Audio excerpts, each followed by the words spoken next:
The silence in my room was a physical thing, a thick velvet blanket woven from 1,000 other, smaller silences. There was the hush of the heavy damask curtains that smothered the morning light. I couldn't see, but could feel as a distant, impotent warmth on the far side of the room. There was the profound quiet of the Aubusson carpet, a sea of wool that drank the sound of my own footsteps, rendering me a ghost in my own home. My father, Alessandro Rossi, believed that wealth could buy silence, and in this, he had succeeded. He had purchased a world so quiet it screamed. My fingers traced the familiar, intricate paths of the lace on my bedspread, a map of my gilded cage I had memorized through touch alone. Each knot, each delicate loop was a day, a week, a year of my life spent in this beautiful, soundless prison. My world was one of textures and scents. It was the cool, smooth slide of polished mahogany under my fingertips as I navigated the hallway. It was the crisp, almost sharp scent of the lilies my father insisted be kept fresh in the grand foyer, their funereal perfume a constant reminder of a life unlived. It was the distant, muffled clang of a pot from the kitchen, a sound that traveled through layers of plaster and wood, to reach me as a mere echo of activity, of a world that moved and breathed without me. People called me the Mafia boss's blind daughter.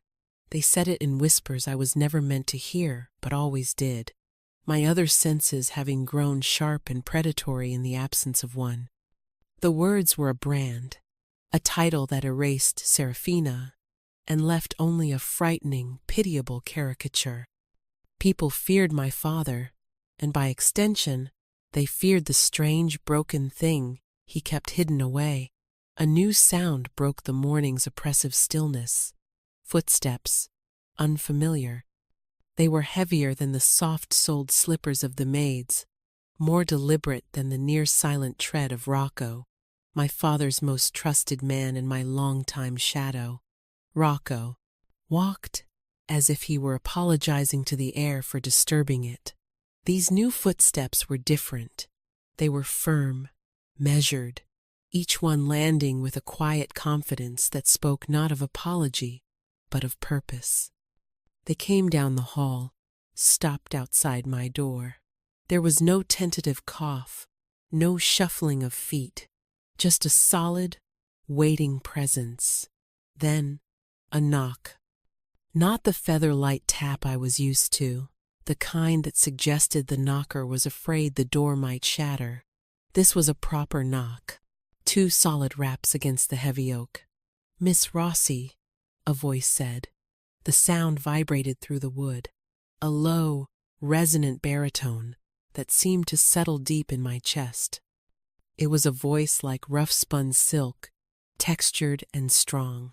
It held no pity, no fear, just a simple, declarative statement of my name. I stood, my hand smoothing down the silk of my robe. "Yes?"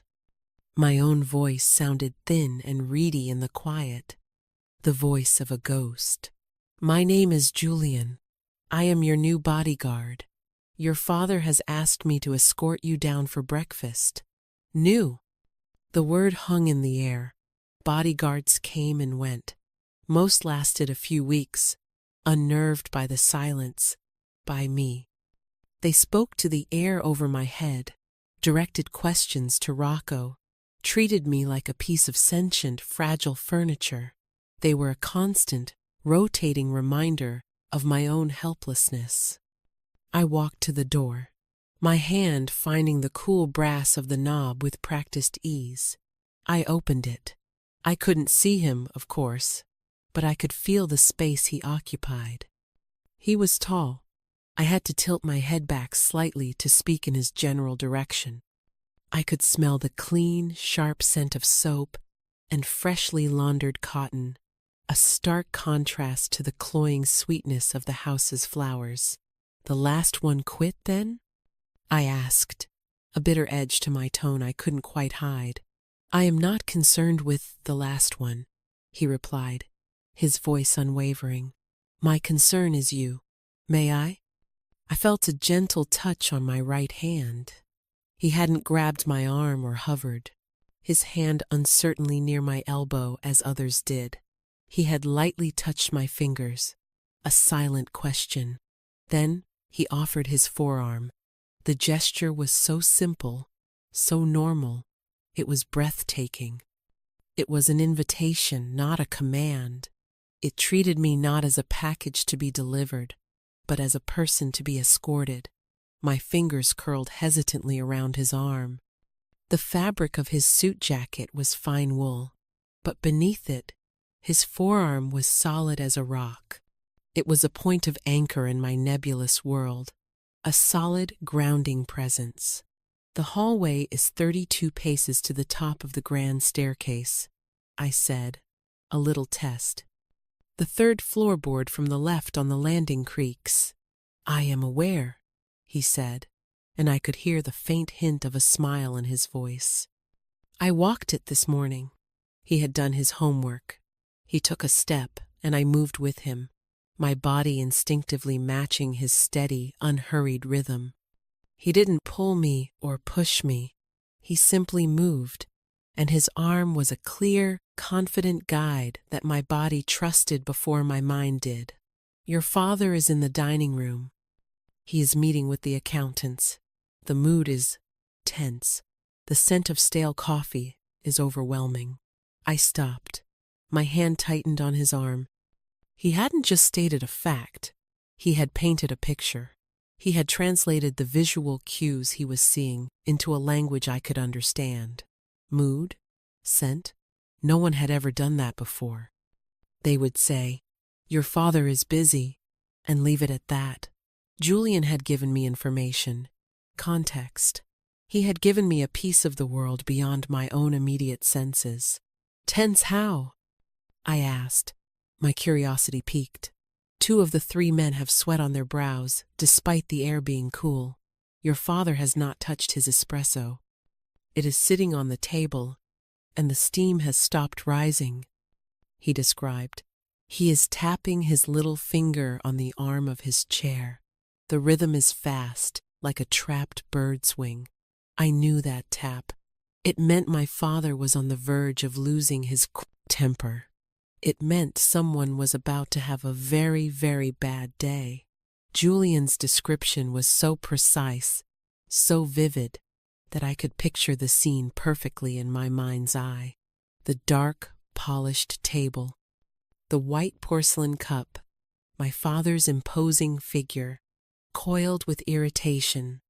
For the first time, I felt like I was approaching a room, not as a blind girl stumbling into a situation, but as an informed participant. "Thank you, Julian," I said, and the words were not a formality. They were sincere. "It is my job to be your eyes, Miss Rossi," he said simply. "That means telling you what I see." We reached the top of the stairs. I knew every one of the 42 marble steps, knew the slight dip in the 10th one, the way the air grew colder as you descended into the cavernous 2-story foyer. But as we began to walk down, Julian spoke again, his voice low, and for my ears only. "The morning sun is coming through the large arched window at the front of the house," he began. "It's hitting the crystal chandelier, and it's throwing 1,000 tiny rainbows all over the walls. They look like scattered jewels, dancing on the white marble. There's a particularly bright one, a deep, brilliant blue, moving across the portrait of your grandmother." I clutched his arm, my breath catching in my throat. Rainbows. I had a vague, clinical understanding of what they were, a prism of light, but scattered jewels. Dancing on the marble that was poetry. That was magic. He was giving me not just sight, but insight. He was translating the physics of light into the language of beauty. I imagined the little blue jewel, a sapphire spark, gracing the cheek of the woman in the painting, a woman I knew only from my father's stories and the feel of the thick, textured oil paint on the canvas. As we reached the bottom, the scent of lilies and lemon polish was thick in the air. But for once, it wasn't the only thing I was concentrating on. I was still picturing the dancing light, the world Julian was painting for me with his words. He had been with me for less than 10 minutes, and already the house felt different. It was no longer just a collection of familiar textures and smells. It was a place where rainbows could dance on the walls. Our days fell into a new rhythm, dictated not by the chiming of the grandfather clock in the hall, but by Julian's descriptions. He was a constant, solid presence at my side, his arm a permanent anchor. He didn't just guard my body, he engaged my mind. He broke the suffocating silence my father had so carefully constructed. The gilded cage was still a cage, but Julian was teaching me to see the gold. "This is a painting of a Venetian canal," he would say as we walked past a massive canvas in the West Wing gallery. Others had told me that. Julian did more. "Imagine a street made of shimmering dark green water, long, slender black boats, like the crescent moon, glide on its surface. The buildings on either side are old, their plaster painted in faded shades of rose and gold, and they lean toward each other as if sharing a secret. The artist has captured the moment just as the sun is setting, so the light is thick and golden, like honey, and it makes the water glow from within." I would stand there, my hand on his arm, and listen. I would build the scene in my mind, piece by piece. The feel of the cool, damp air coming off the water, the gentle rocking of the boat, the warmth of the last rays of sun on my face. He gave me the pieces, and my imagination did the rest. He was teaching me to see, not with my eyes, but with my whole being. One afternoon, he led me not through the house, but out the large French doors of the solarium and into the gardens. I usually hated the gardens. To me, they were a disorienting, chaotic space. The ground was uneven. The scents of a dozen different flowers mingled into a confusing perfume, and the buzzing of insects was a constant, unseen threat. I preferred the predictable geometry of the house. "I know you do not like it out here," Julian said, his voice calm, "but I want to show you something. Trust me. Trust." It was a word I did not use lightly. My trust had always been a conditional, fragile thing, but with Julian, it felt different. It felt as solid as the arm I held. "All right," I whispered. He led me along a stone path. "We are walking between two long beds of roses," he said. "The ones on your left are a deep, velvety red, the color of a fine wine. The ones on your right are a delicate, creamy white. Can you smell the difference?" I paused, inhaling deeply. I had always just smelled roses, but now I focused. The scent from the left was rich, heavy, with an almost spicy undertone. The one from the right was lighter, sweeter, with a hint of citrus. "The red ones smell darker," I said, feeling foolish. "Exactly," Julian said, and the warmth in his voice made me feel anything but foolish. "They do. Now, reach out your hand, gently." He guided my hand toward one of the red roses. "Be careful of the thorns. Feel the petal. It's thick, almost like velvet. That's why the color is so deep." My fingers brushed against the petal. It was exactly as he'd described. Thick, soft, luxurious. Then he guided my hand to a white rose. "Now this one. The petals are thinner, more delicate, almost like tissue paper." They were. The difference was immediate, tangible. I had lived in this house for 22 years, and for the first time, I understood the difference between a red rose and a white one. A bee buzzed Suddenly near my ear, a loud, angry sound. I flinched violently, pulling my hand back, my heart hammering against my ribs. The unseen was always the most terrifying. Julian didn't move. His arm remained steady, a bulwark. "It is just a honeybee," he said, his voice a low murmur. "It is fat and fuzzy, with faint yellow stripes. It is more interested in the pollen than in you. It is hovering over a white rose. Now, its wings are beating so fast, they are just a blur. Now it has landed. It is crawling inside the flower. See? It is gone." His description was so calm, so clinical yet fascinating, that my fear subsided, replaced by a sense of wonder. He hadn't dismissed my fear or told me not to be silly. He had faced it with me, armed me with knowledge, and watched it pass. He had taken a moment of pure panic and turned it into a lesson. In his world, a bee was not a monster in the dark. It was just a bee, fat and fuzzy. "How do you know all this?" I asked, my voice barely a whisper. "About the petals, the bees, the light?" He was silent for a moment. The garden sounds, the rustle of leaves, the distant chirp of a bird seemed to grow louder in the pause. "Before this," he finally said, "I was in the army, special reconnaissance. My job was to sit, sometimes for days, and just watch, to notice every detail. The way a shadow moves, the number of birds on a wire, the color of the dirt. My life, and the lives of the men with me, depended on seeing what others missed. I tried to imagine it. This calm, steady man, hidden somewhere, his entire being focused on the act of seeing. It made sense. He saw the world with an intensity that most people, blessed with sight, took for granted. "I lost a friend once," he continued, his voice dropping even lower, becoming rougher. "A good man, because I was watching the horizon, and I didn't see the pressure plate of a mine just a few feet away from us. It was hidden in the dust, a slight discoloration, that's all. I missed it.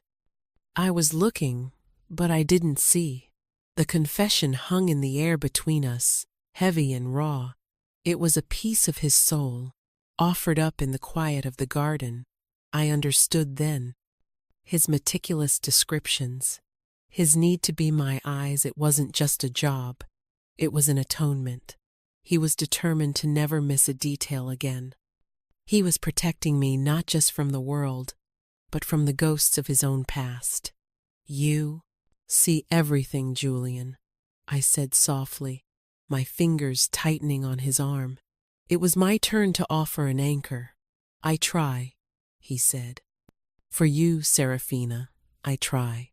He had used my name, not Miss Rossi, Serafina. It sounded different in his mouth. Not the name of a fragile curiosity, but the name of a woman. A woman he was trying to show the world. That evening my father requested my presence in his study. This was not unusual, but Julian's presence was. My father usually dismissed my security when we were in his inner sanctum, the most secure room in the house.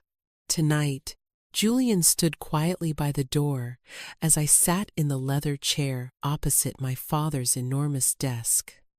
The air was thick with the scent of old books, leather, and my father's cigar smoke. "Serafina," my father began, his voice its usual booming baritone, softened slightly for me. "We have an opportunity, a permanent truce with the Vitti family, the Vittis. Even I knew that name.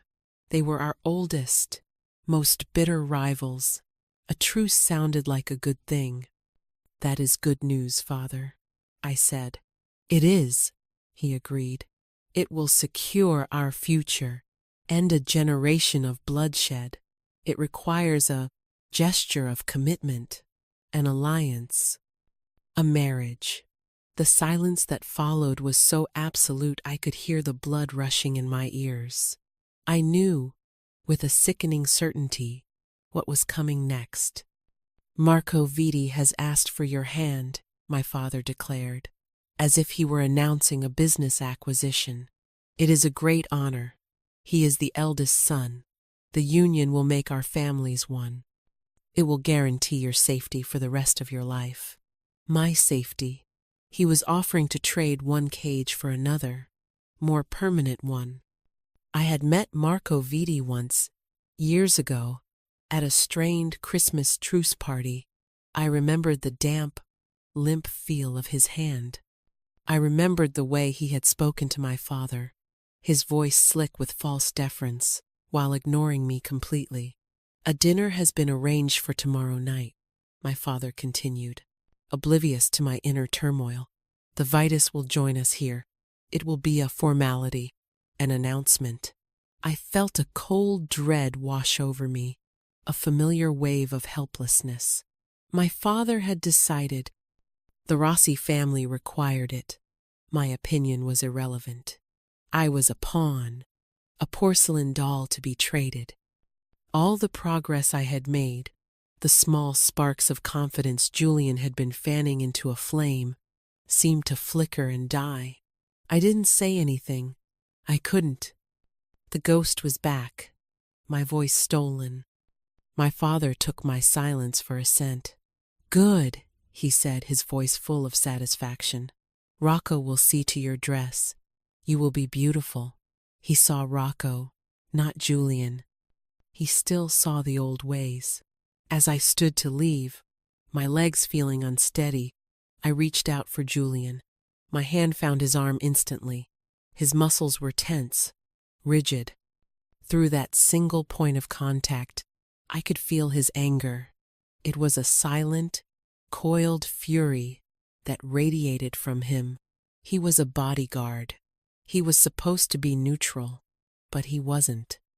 In that moment, he was not neutral at all, and in his silent, simmering rage, I found a tiny, desperate flicker of hope. The following evening, the house was suffocating. The air, usually just thick with silence, was now layered with tension. It had a new scent, a combination of expensive perfume, nervous sweat, and the aggressive aroma of the catering.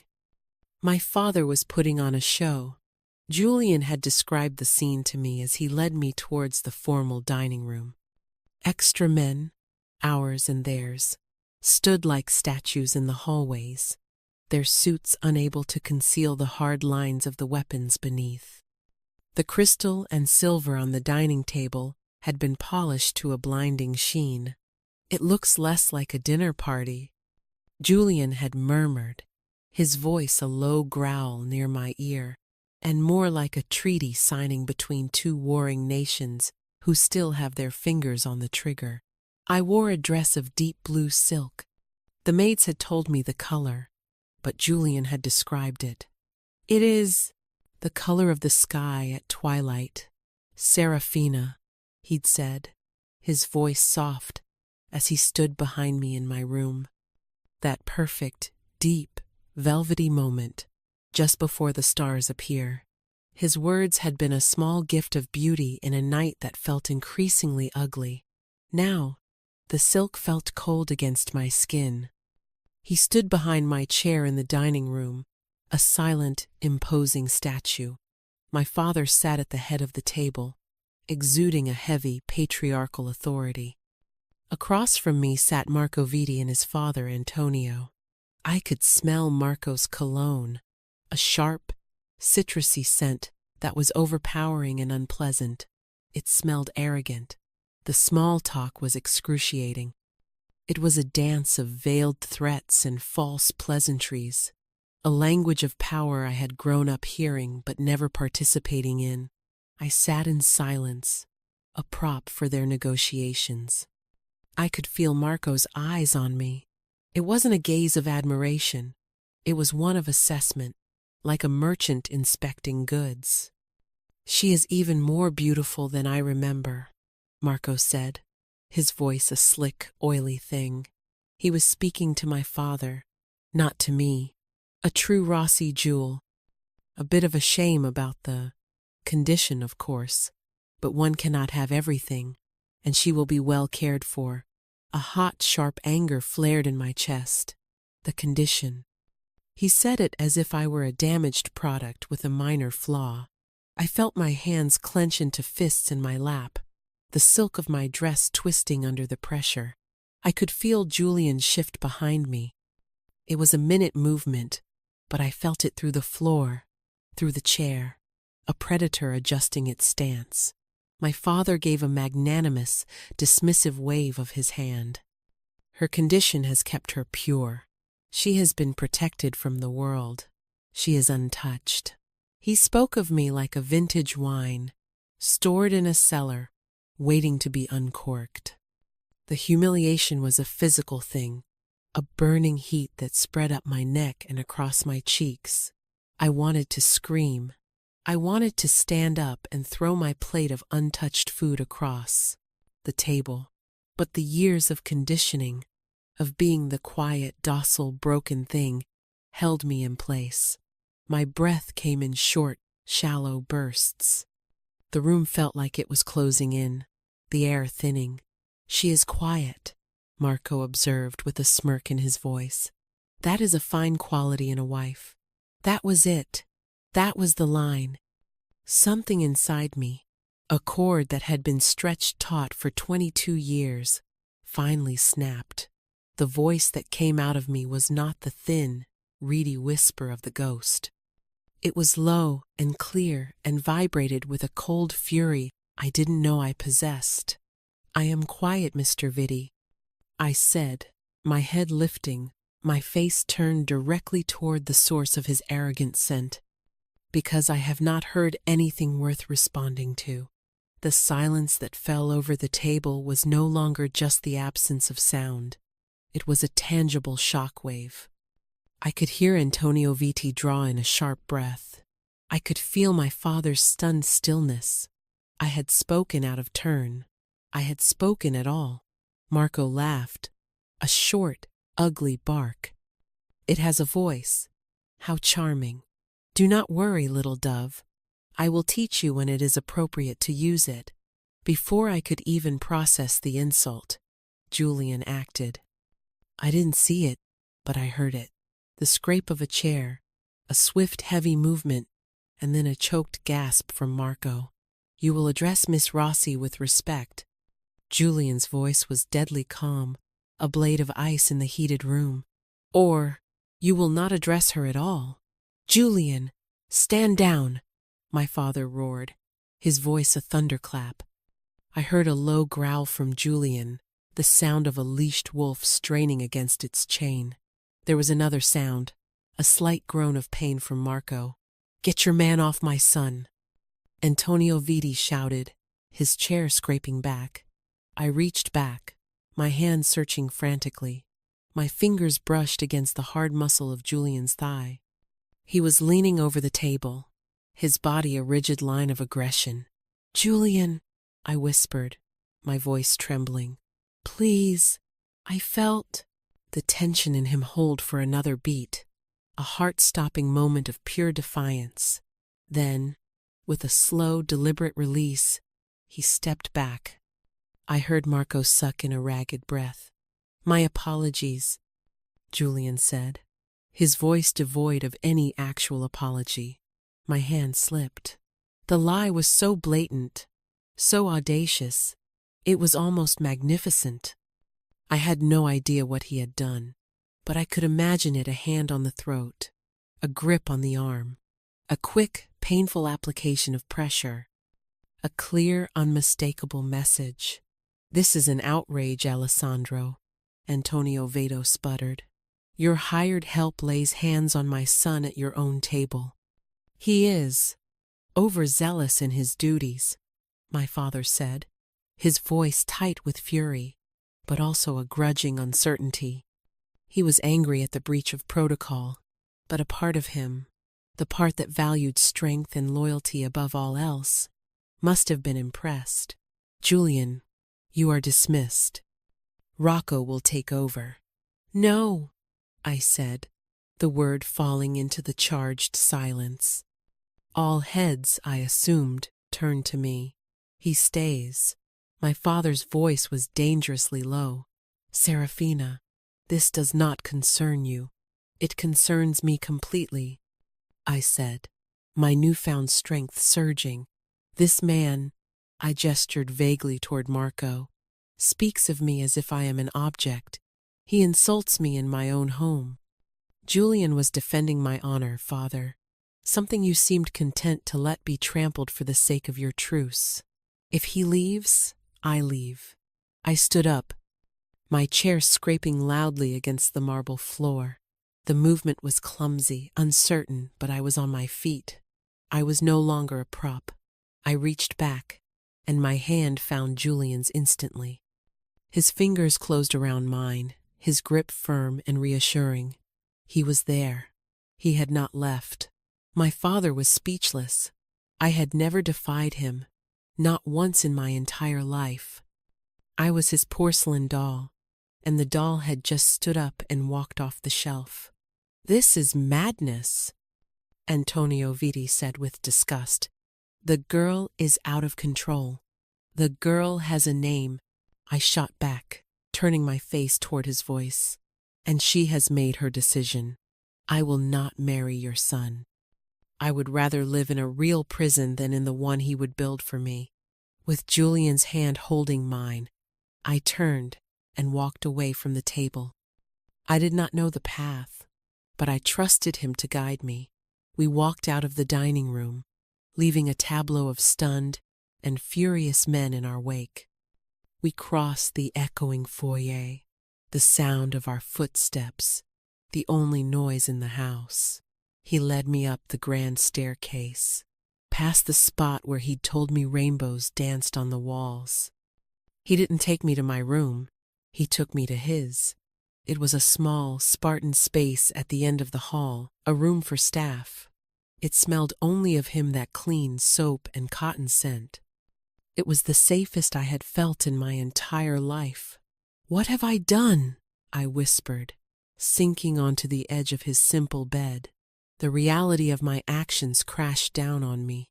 I had defied my father. I had shattered a truce. I had, in all likelihood, started a war. You found your voice, Julian said, his voice soft, all the ice gone, replaced with a deep, rumbling warmth. He knelt in front of me, taking both of my hands in his. His were large and calloused, a map of a life lived, a stark contrast to my own soft, useless hands. You stood up for yourself, Serafina. That is what you have done. My father, I will deal with your father, he said with absolute certainty. And I will deal with the Vitus. No one will ever speak to you like that again. I swear it. I lifted a hand, my fingers tracing the hard line of his jaw. He was real. This feeling, this strange, terrifying courage was real. He had been hired to be my eyes, to show me the world, but he had done so much more. He had taught me to see myself. And now, he was prepared to stand between me and the consequences. The personal threat of Marco Vitti was gone, but in its place, a much larger, more dangerous one loomed. And Julian was placing himself at the center of it. The aftermath of my defiance was a storm contained within the walls of the house. My father did not summon me. He did not yell. He retreated into a cold, dangerous silence that was more terrifying than any outburst. The house became a fortress. Julian confirmed that the Vitti family had left in a fury, their cars tearing down the long gravel driveway. The truce was not just broken, it was incinerated. He's angry, I said to Julian. We were in the library, a room I had always loved for its scent of aging paper and leather. I sat in a deep wingback chair, while Julian stood by the window, a sentinel watching over a silent, sun-drenched lawn. He is Julian agreed. But he is also confused. You are not behaving according to his expectations. You have become an unknown quantity. In his world, the unknown is dangerous, but it is also respected. He will fire you, I said, the thought a cold knot of dread in my stomach. He will send you away. He can try, Julian replied, and the simple finality of his words sent a shiver down my spine. It wasn't arrogance. It was a statement of fact. He would not go. Serafina, your father and I need to have a conversation. But first, I need you to understand something. The threat from the Vitus is real now. They were insulted publicly. Their pride will demand retribution. You are the reason for that insult. That makes you their primary target. The abstract idea of a mafia war suddenly became terrifyingly concrete. It wasn't about business territories or shipments anymore. It was about me. So I have made things worse, I whispered, my momentary courage curdling into fear. No, he said, turning from the window. He crossed the room in a few strides and knelt before my chair again, just as he had in his room. He took my hands. You have made things honest. You chose not to live a lie. There is no worse than that. The mansion, which you saw as a cage, is now the safest place for you to be. I can protect you here. Your father's power, which has suffocated you, is now what will keep you alive. Do you see? I did. The gilded cage had transformed into a necessary fortress. The irony was bitter, but the logic was inescapable. My desire to be free had, for the moment, locked me in more securely than ever before, but the nature of my confinement had changed. Before, I was a prisoner of my father's fear and my own helplessness. Now, I was a principal in a conflict, protected by a man who saw me as a person worth fighting for. Later that day, Julian sought out my father. He insisted I be there. We met in the study, the same room where my fate had been decided for me just a day before. The atmosphere was thick with cigar smoke and unspoken resentment. I sat in the chair, and Julian stood beside me, his hand resting on the back of the chair, a subtle but undeniable gesture of solidarity. You have overstepped your position, my father began, his voice a low rumble. He was speaking to Julian, but his cold gaze was fixed on a point in the distance. My position is to protect your daughter, Julian countered, his voice level. That includes protecting her from a miserable life bound to a man who disrespects her. You know nothing of our ways, my father thundered, slamming his hand on the desk. The sound made me jump, but Julian's hand on my chair was a steadying weight. That alliance would have guaranteed the security of this family for a generation. It would have guaranteed her safety. Her safety at the cost of her spirit? Julian shot back. You have kept her in this house, wrapped in cotton wool, convinced that she is fragile. You have smothered her. But she is not fragile. She is the strongest person in this house. You have just never bothered to look. Look? My father laughed, a harsh, humorless sound. What good is looking? The boy has a point, Julian. How can I look when she cannot see? Her blindness is a weakness. Our enemies know it. I have spent her whole life trying to build walls high enough to protect her from that. It was the first time he had ever said it so plainly. The truth of his motivation, the fear that drove his suffocating protection. It was not malice. It was a deep, misguided, terrified love. Before Julian could respond, I spoke. You are wrong, Father. My voice was quiet, but it cut through the tension in the room. I stood up, my hands gripping the back of the chair for support. My blindness is not a weakness. It is a fact. It is the lens through which I experience the world. My weakness was believing that it made me lesser. My weakness was allowing you, and everyone else, to treat me like a broken object. But I am not broken. I took a hesitant step forward, away from the safety of Julian's presence. I was navigating on my own. Julian has taught me that. He didn't try to fix me. He just showed me what was already there. He described the color of a dress, the shape of a bee, the way light dances on a wall. He gave me words, and I built the world for myself. He taught me how to defend myself. Defend herself? My father scoffed. With what? Harsh words? With this, Julian said. He moved to stand in front of me. Turn your back to me, Serafina. Treat me as an attacker. My heart pounded. This was one of the lessons. We had practiced it in the empty ballroom, using hearing and instinct. I turned, presenting my back to him, my senses on high alert. I listened to the whisper of his clothes, the subtle shift of his weight on the Persian rug. I waited. I felt a hand grab my shoulder. I didn't think. I reacted. I dropped my weight, twisting my body as he had taught me, using his momentum against him. I brought my elbow back sharply, aiming for the place I knew his ribs would be. I stomped my heel down on where I calculated his foot should be. My elbow made contact with something solid, and I heard a soft oof of breath. My heel found its mark. I spun around, my hands up in a warty, defensive posture, my body thrumming with adrenaline. There was a stunned silence. She is faster than most of my men who can see, Julian said, his voice laced with pride. He didn't sound hurt, just impressed. She uses her hearing. She feels the vibration through the floor. She anticipates. Her other senses are so finely tuned that they are their own form of sight.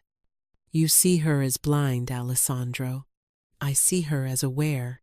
I stood there, breathing heavily, my hands still raised. I had struck Julian. I had defended myself against the man who was my protector, and I had succeeded. A wave of exhilaration, sharp and bright, washed away my fear. My father was silent for a long time. I heard him stand and walk around his desk. I felt his presence before me, smelling the familiar scent of his cigars and his expensive cologne. A hand, his hand, large and heavy, came to rest on my shoulder. It was gentle. "You have fire, daughter," he said, his voice thick with a strange new emotion. It sounded like awe. "Like your mother." He cleared his throat. "The Viti alliance is dead. You were right to refuse him. No daughter of mine will be married to a man who does not respect the fire in her blood." He had relented. He had seen me, truly seen me, for the first time. The victory was so immense, so overwhelming, that my knees felt weak. Julian's hand was suddenly on my arm, steadying me. "But this means war," my father said, his voice turning hard and practical again. "The Vitus will not let this go. They will come for us, and they will come for her." He turned his attention back to Julian. "You say you can protect her. Now you will prove it. You are no longer just her bodyguard. You are in charge of all security for this estate. Rocco will answer to you. My family's survival is now your responsibility. Do you accept?" "I accept," Julian said without hesitation. The personal threat of Marco Viti had been resolved not by force, but by my own voice. But in doing so, we had unleashed a far greater external threat. The battle for my freedom of choice was won. The war for our survival was just beginning. The days that followed were a symphony of tense preparation, a quiet hum of deadly intent that settled over the estate. I experienced it not through sight, but through sound and sensation. the crunch of gravel under the tires of new vehicles arriving, the clipped, professional voices of men I didn't know, the scent of gun oil that now faintly mingled with the smell of lilies in the hallways. The house was no longer a home. It was a command center, and Julian was its commander. He was a different man. The gentle teacher who described roses and rainbows was still there in the quiet moments he stole to be with me, but for the most part, he was the soldier he once was. His voice on the phone or speaking to the other men was sharp, decisive, and radiated an authority that no one, not even Rocco, questioned. My father had ceded control of our defense, a move of trust so profound in his world that it was the equivalent of abdication. Julian made sure I was never alone, but his protection felt different now. It was less about shielding me and more about empowering me. We continued our self-defense lessons, but they were more intense, more focused. They will see your blindness as the ultimate vulnerability, he said one afternoon in the empty ballroom, our footsteps echoing on the polished floor. They will assume you are helpless. That is our advantage. They will not expect you to fight back. I want you to be the most unexpected thing they have ever encountered. He taught me how to use my cane not as a tool for guidance, but as a weapon. He taught me to identify the number of people in a room by the subtle acoustics of their breathing, the whisper of their clothing. He honed my senses into weapons, turning my perceived weakness into a formidable strength. My fear did not vanish, but it changed. It was no longer the passive, helpless dread of a victim. It was the sharp, focused alertness of a survivor. One night, the tension finally broke. I was in my room, trying to read a book in Braille, but the words felt like meaningless bumps under my fingers. My focus was entirely on the sounds of the house. The silence was too deep. It was the held breath before a plunge. My door opened without a knock. It was Julian. "I need you to come with me," he said, his voice tight. "And I need you to be very quiet." I didn't question him. I took his offered hand, and he led me out of my room, not toward the main staircase, but down a service corridor I barely knew existed. The air was colder here, the floor bare concrete. "Where are we going?" I whispered. "To the panic room. Your father is already there." He said it calmly, but I could feel the vibrating tension in his arm. "We have incoming." Incoming! The word was so sterile, so military. It meant cars on the driveway that shouldn't be there. It meant the war had come to our door. My heart hammered against my ribs, a frantic drumbeat of terror. He led me through a series of turns and down a short flight of stairs. The air grew colder, smelling of damp earth and steel.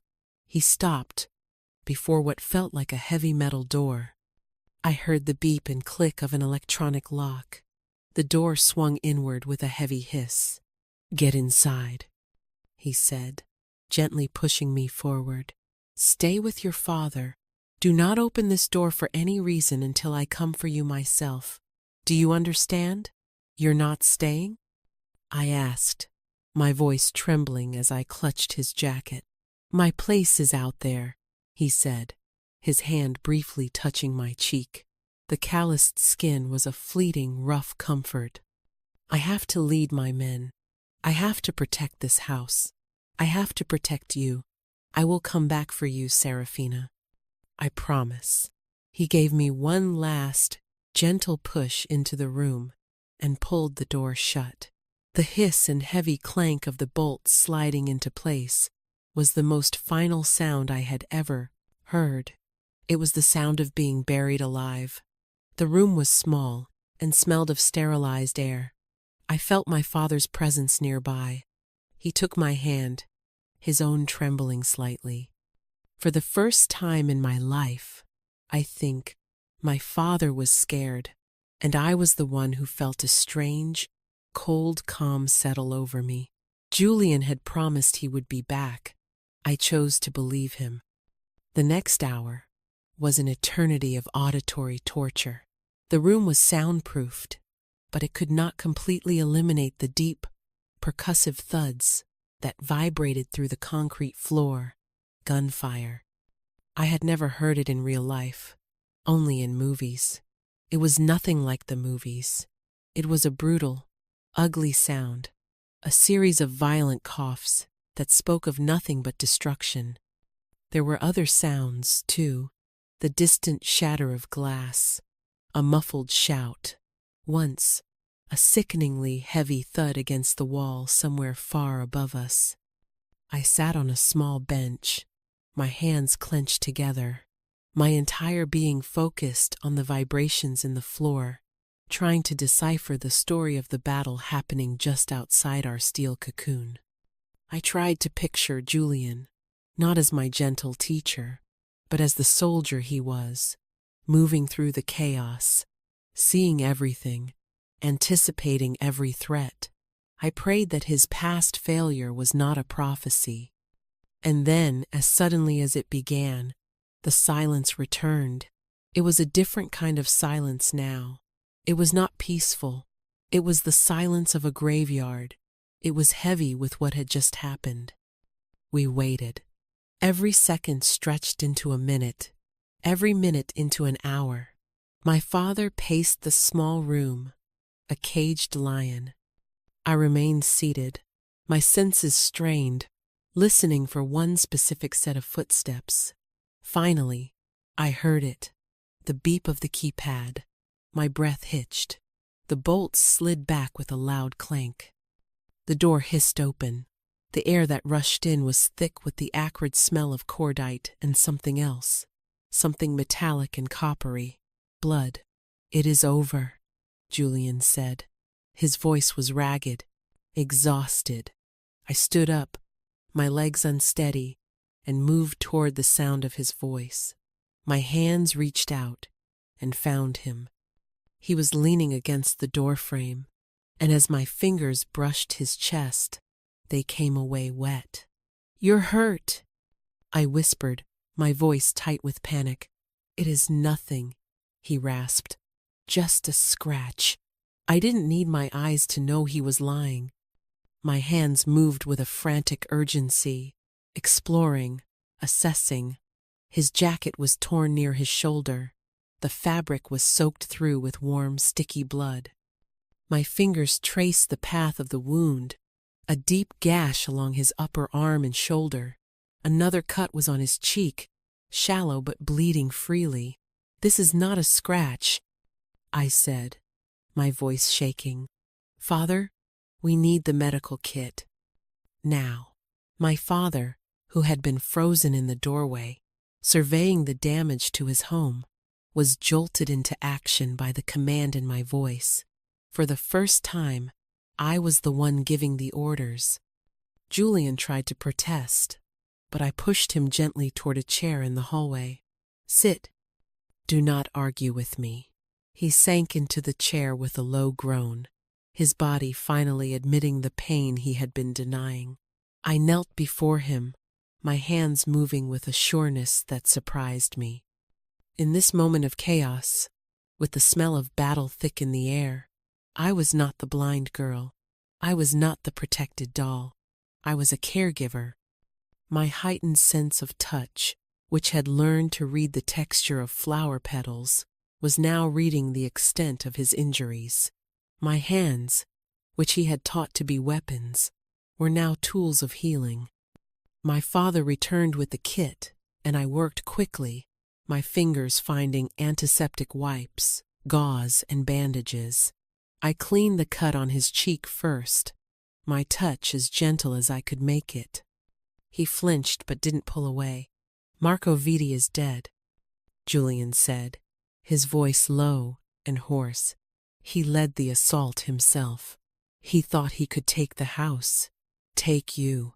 He was wrong. He had resolved the external threat. He had met the Vitti's war with his own and had won.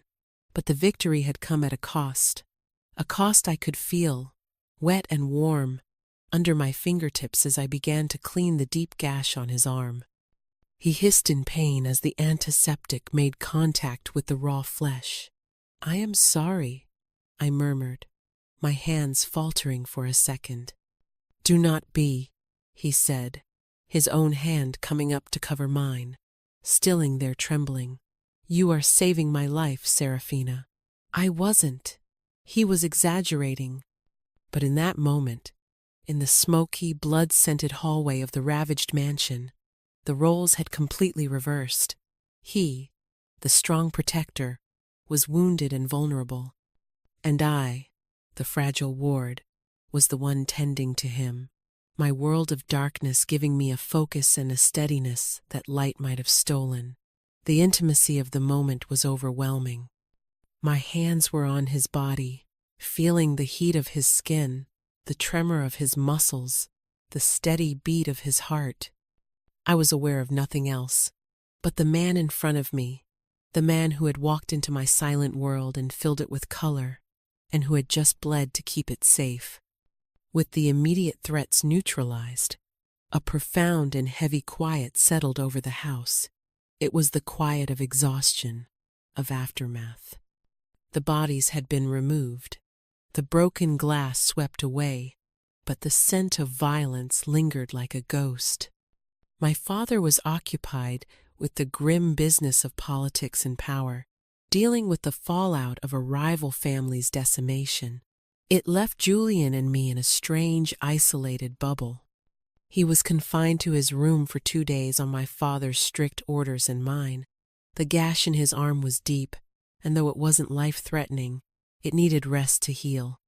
The cut on his cheek was stitched, a dark line against his skin.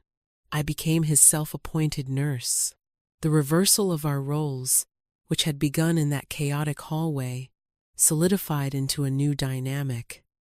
I brought him his meals, navigating the house with a new confidence born of purpose. I changed his bandages, my fingers now familiar with the landscape of his injury. My blindness, once a source of frustration, became an asset. I didn't need to see the wound to know if it was inflamed. I could feel the heat. I didn't need to see his face to know he was in pain. I could hear it in the subtle shifts of his breathing. On the third afternoon, I found him standing by the window of his room, staring out at the gardens. He was supposed to be in bed. "You are supposed to be resting," I said, my voice a soft reprimand as I set a tray with a glass of water and his medication on the bedside table. "I am tired of resting," he said. His voice was stronger now, less ragged. "I am not a good patient." "No, you are not," I agreed, a small smile touching my lips. I walked to stand beside him, near the window. A warm breeze drifted in, carrying the scent of cut grass and roses. "What do you see?" It was our old game, but the context had changed everything. He was silent for a moment, and I felt him turn his head to look at me. "I see the gardeners repairing the lawn, where the cars tore it up," he said, his voice low. "I see a patch of trampled marigolds. I see the world trying to heal itself. And I see you.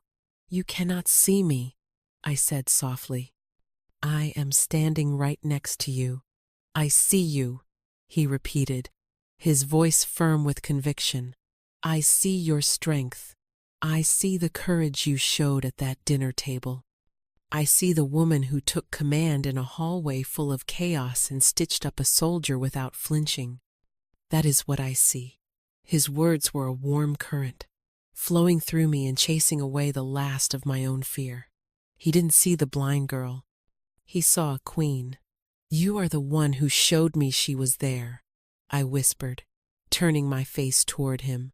I felt his hand come up, his fingers gently tracing the line of my jaw.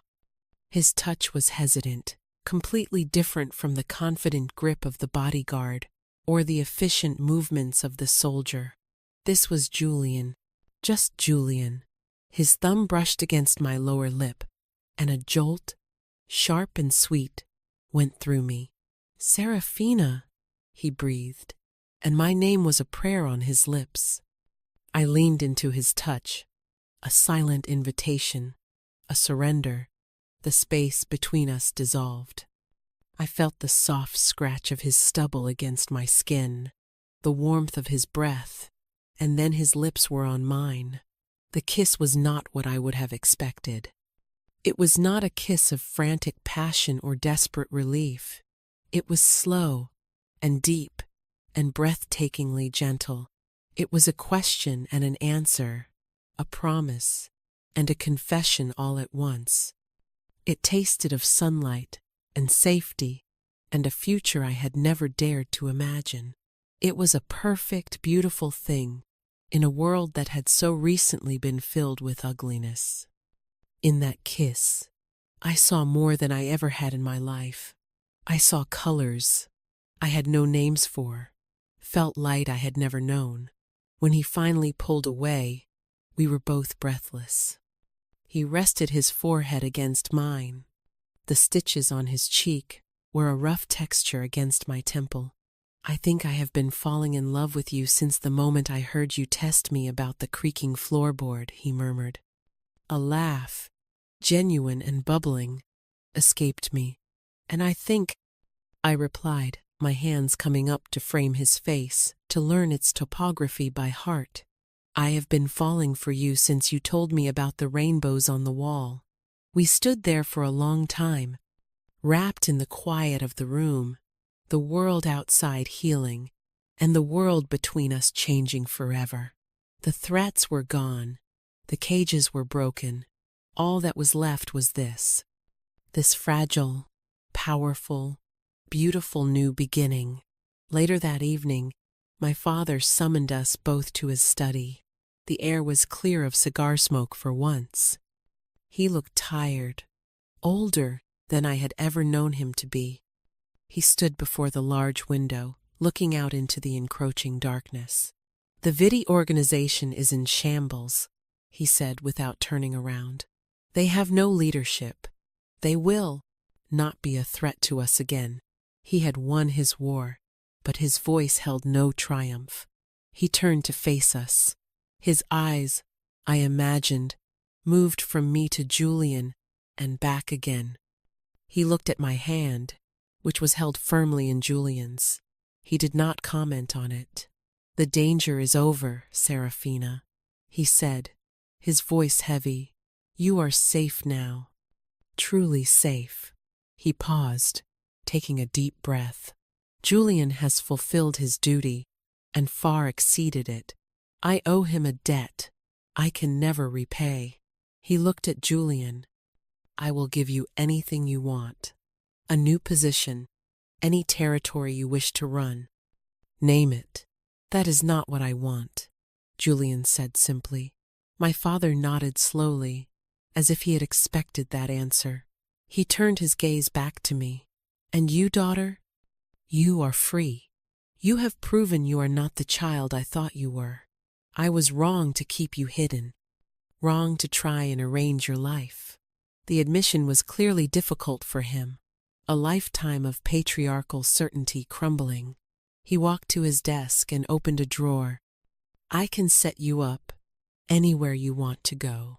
A house, a trust fund that will ensure you and your children never want for anything. You will be completely independent. You will never have to see this house or this life again, if that is your choice. He was offering me an escape, a clean break, a different kind of freedom than the one I had found with Julian. Then he looked at Julian. Or you can stay here with him. He did not say, as his wife, or as his partner. He left it undefined. The choice was mine, and mine alone. A true choice, with no hidden conditions or expectations. I could take the safe, sterile independence he offered, a life far away from the violence and fear. Or I could choose this man and the complicated, dangerous world that came with him. I squeezed Julian's hand. The choice wasn't a choice at all. A life without him would be a return to silence, no matter how far away I went. He was the one who had filled my world with sound and color and meaning. "I am already home, Father," I said, my voice clear and steady. "I am staying." I felt Julian's hand tighten around mine, a silent affirmation. I couldn't see my father's face, but I heard the long, slow breath he let out. It was the sound of acceptance, the sound of a father letting his daughter go, even though she was staying right beside him. I had made my conscious choice. I was no longer a victim of my circumstances, nor a pawn in my father's games.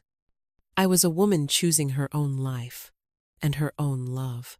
A week later, Julian came to my room just as dawn was breaking. I knew it was dawn because he had taught me its scent, the cool, damp smell of dew on the grass, the fresh, clean aroma of the air washed new by night. "I want to take you somewhere," he said, his voice soft.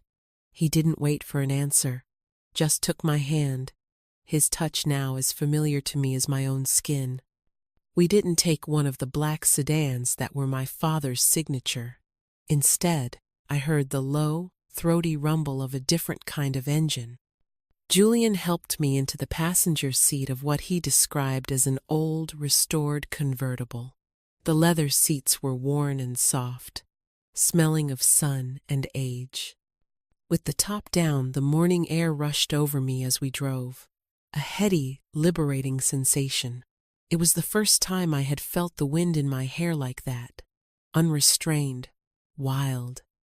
We drove for over an hour, leaving the manicured suburbs of my father's world behind. The air changed, growing heavy and salty. I could hear a new sound, a vast, rhythmic roaring and hissing that grew steadily louder. "The ocean," I breathed, my heart quickening with anticipation. I had read about it, heard it in recordings, but I had never been.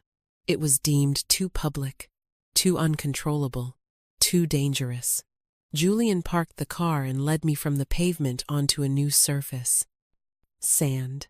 It shifted and slid under my shoes, a soft, unstable foundation that was oddly thrilling. The roar of the waves was immense now, a living, breathing entity. The air was so thick with salt, I could taste it on my lips. "Take off your shoes," he said. I did, and the sand was cool and fine between my toes. He led me forward, toward the sound. The roar grew louder, and then I felt it, a cold, foamy rush of water over my feet. I gasped, laughing at the shock and the delight of it. The water receded, pulling at my ankles, a playful, powerful tug.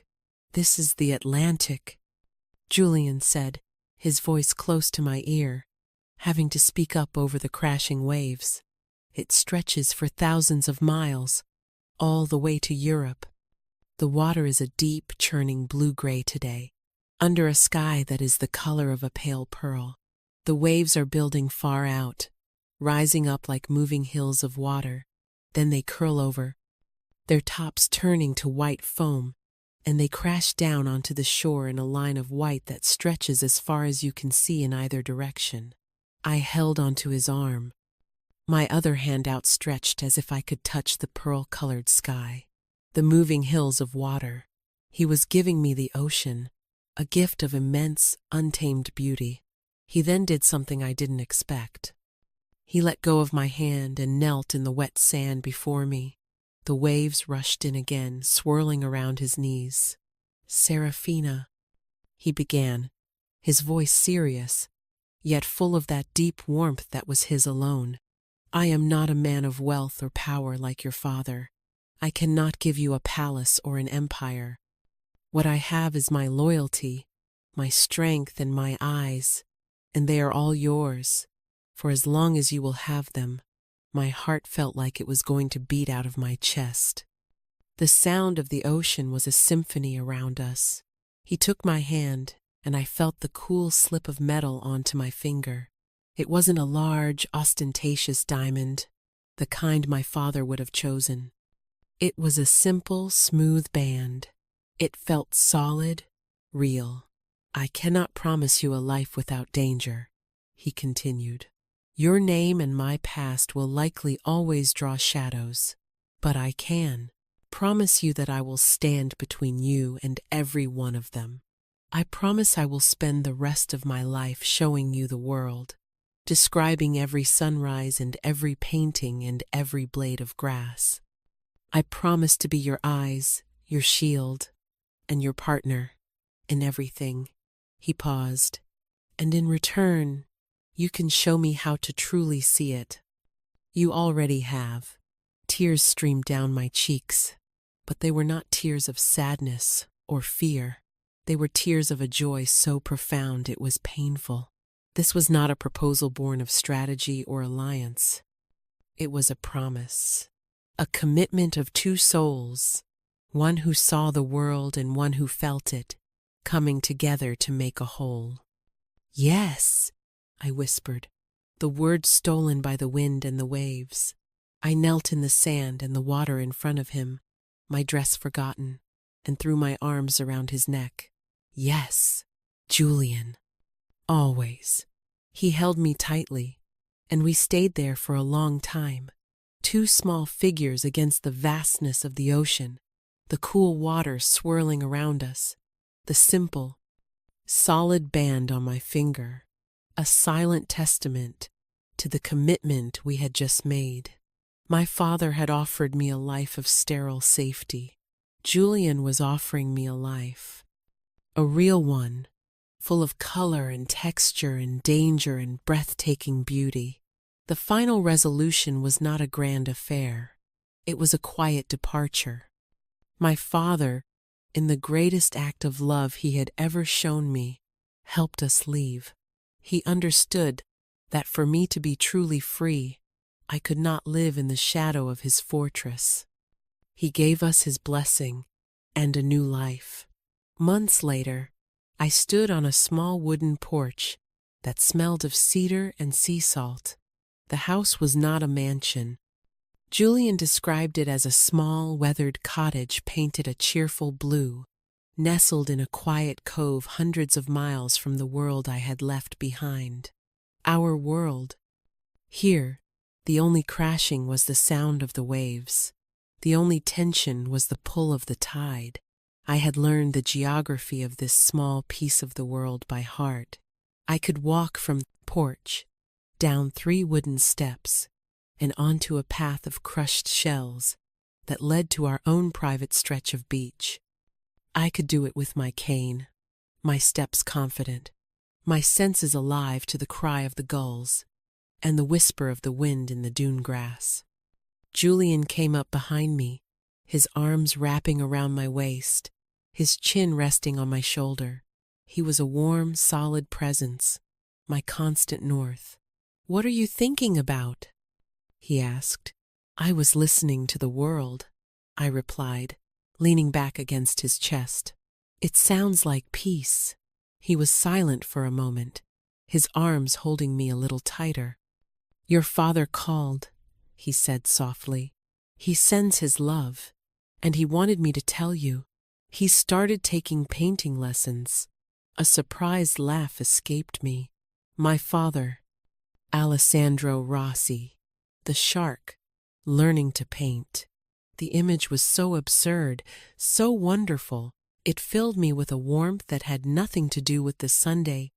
Perhaps he was finally learning to see the world too. "And what do you see today, Julian?" I asked, my hand covering his on my waist. He pressed a kiss to my temple. "I see a blue sky with a few wispy, white clouds that look like stretched out cotton. I see a pod of dolphins, their fins breaking the surface of the water far out in the bay. And I see my wife, standing on the porch of our home, looking more beautiful than any sunrise." I smiled, turning my face up toward the sun, feeling its warmth on my skin. He had given me the world. He had taught me to see, not with my eyes, but with my heart. I was no longer the feared Mafia boss's blind daughter, a creature of rumor and shadow. I was Serafina, a woman who had been lost in the quiet and found in the color of a man's words. And for the first time in my life, I was not afraid of what the future held. I was home. I was loved. I was free.